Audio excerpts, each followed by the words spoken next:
শাসক পতন করেছে, এই পতনের পরে চাই আমরা পরিষ্কার, এটা আমাদের বক্তব্য। উনি শতবার বলেছেন আমাদের সহসভাপতি নির্বাচিত হয়েছে সহসভাপতি শফিকুল ইসলাম শাকিব ভাই।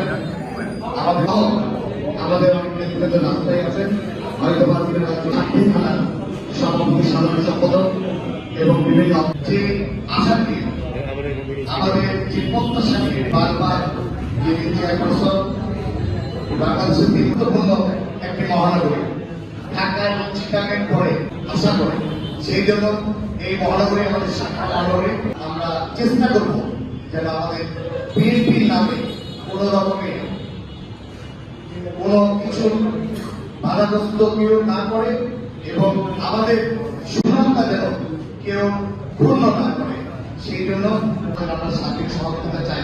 আপনারা যেন সঠিক আপনার দেশের মানুষের যেমন ভাগ বন্টন করেছেন,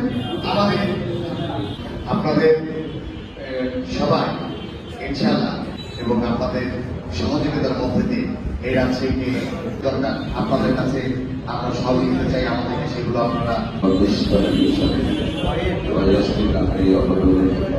সার্বিক মুক্তার ভাই শিমুলি।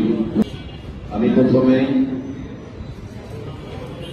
দলের নির্দেশ যে যারা ধানের শীষের মনোনয়ন পাবে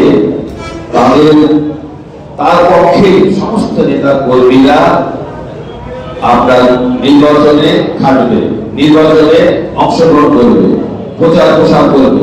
এটা আমাদের দলের এবং আমাদের নেতার নির্দেশ। আপনি যেটা বলেছেন আমাদের সঙ্গে আমাদের এইখানকার যিনি